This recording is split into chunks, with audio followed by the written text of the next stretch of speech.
Mutated birds, overrun spider armies, and radioactive lunch. What do these things have in common? They are all the result of nuclear fallout. Which might lead you to wonder, why bother risking it? Why don't we just go ahead and ban nuclear energy altogether? Well, while nuclear energy is obviously incredibly high risk, it's also high reward. It releases the least amount of greenhouse gases, it is consistent and controllable energy, it does not require raw materials, it's almost completely recyclable, and it does not emit any fine particles like nitrogen dioxide, sulfur dioxide, nitrates, or phosphates into the air. On the flip side, sometimes some pretty bad stuff happens. For example, the Chernobyl disaster, which took place in the city of Pripyat in Ukraine on April 26th of 1986. That day, a misguided experiment in the nuclear facility, which at the time was one of the largest nuclear power plants in the world, caused a sudden power surge, which caused the 1,000-ton steel top to blow right off the reactor, which caused a lethal cloud of radioactive nuclear material to engulf the area before moving on to affect other parts of Europe. 32 people died that day in Pripyat, and while the exact number is unknown, it is estimated that as many as 70,000 people died as a result of the meltdown, and many others suffered from severe radiation burns. Surprisingly, despite this, the Chernobyl power plant wasn't officially closed until 14 years later in 2000.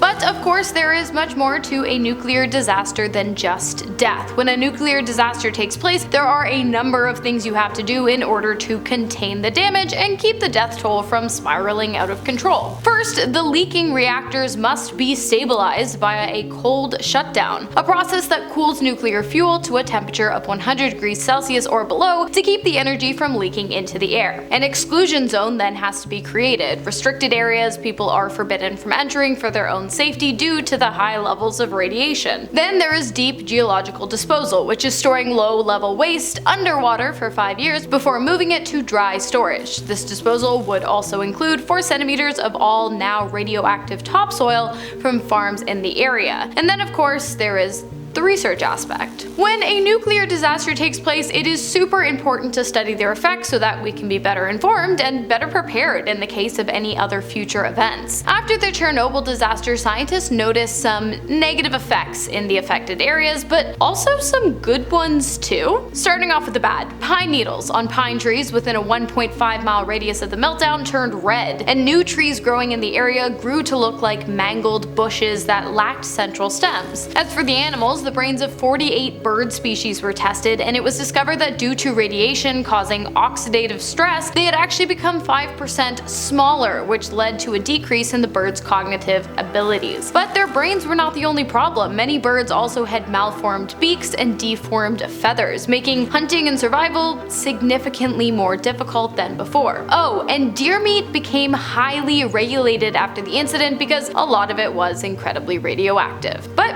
as I said, it wasn't all bad. Strangely enough, there were a few people who decided not to leave when the city of Pripyat was evacuated. Even stranger, studies showed that those who stayed actually had an increase in life expectancy in comparison to the national average. Why? We do not know. We literally don't know. Like the city of Pripyat, the nearby Kopachi village was also evacuated. Unlike Pripyat, it was then bulldozed and buried. That's right. After the incident, officials declared the village highly radioactive, unsalvageable, and a major health risk. And so it was determined that the village would be buried to keep the radiation levels from the Chernobyl meltdown down and to protect those living in the surrounding areas. Unfortunately, that was kind of a big mistake. You see, when the village was bulldozed and then buried, it became much easier for radioactive chemicals to seep into the local underground water table, which led to the village becoming contaminated for much longer than it would have been had they left it alone. Today, Kopachi village is completely covered with grass, and the only remnants are building markers that mark where each building would have once stood, and of course, a whole bunch of radioactive warning signs. The Fukushima Daiichi nuclear disaster is another infamous example of how the cons of nuclear energy can sometimes far outweigh the good. The disaster took place in 2011 after a tsunami triggered by a massive earthquake crashed into the plant and damaged the cooling and venting systems, which resulted in the meltdown of not 1 or 2, but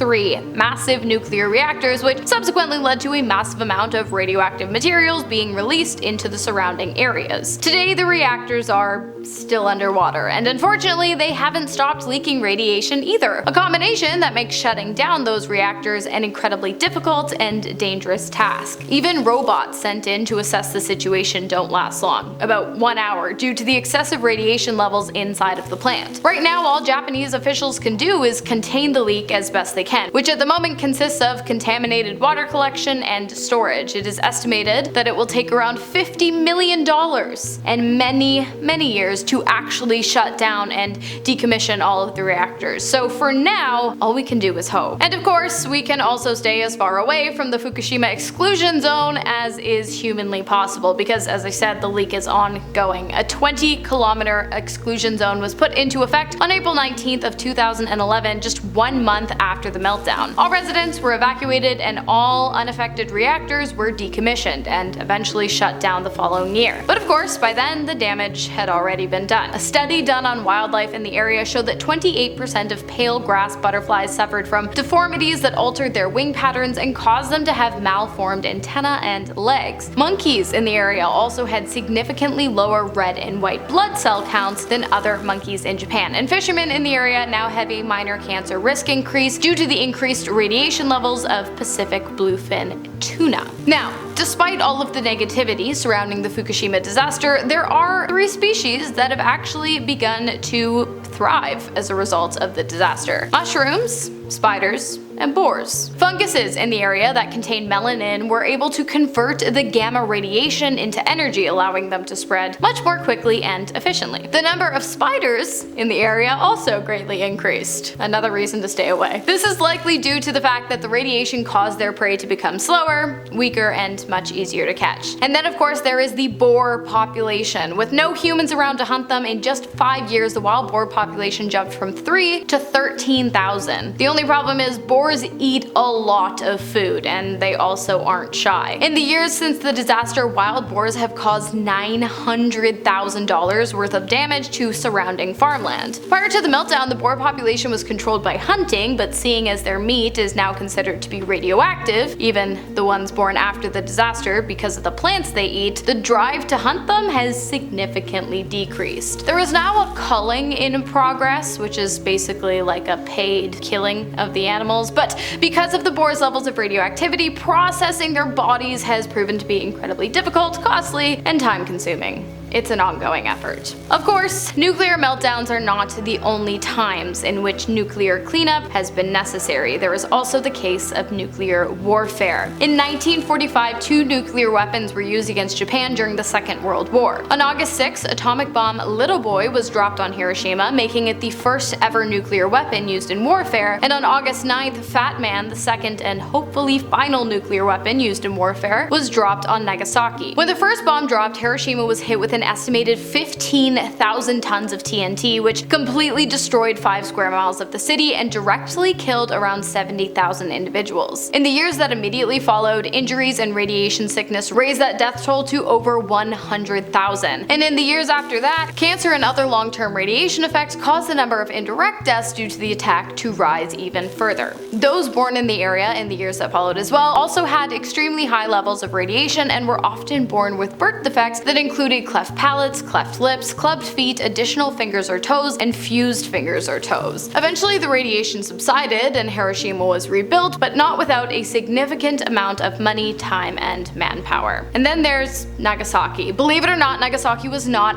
actually the original target for the second nuclear weapon. It was more of a last-minute decision. That's right, Fat Boy was actually supposed to have been dropped on Kohura, but due to weather conditions, the plan was changed, and as a result, Nagasaki was hit with a nuclear plutonium bomb that weighed nearly 10,000 pounds and that produced a 22 kiloton blast. About 30% of the city was wiped out within moments, and 60 to 80,000 deaths occurred as a result of both direct exposure to the blast and the long-term negative side effects effects of radiation. Those born in the areas surrounding the explosion site in the years that followed also experienced birth defects similar to those experienced in the areas surrounding Hiroshima. It took the city 2 years and a lot of money to begin to heal from the incident, but today the radiation levels of both Hiroshima and Nagasaki are on par with the low levels of background radiation found pretty much anywhere on Earth. The cities have reopened, and due to morbid curiosity tourism, they have become an incredibly popular travel destination. If you've been to either or somehow any of the places on this list, let me know. I've been your host, Hannah Thompson. See ya.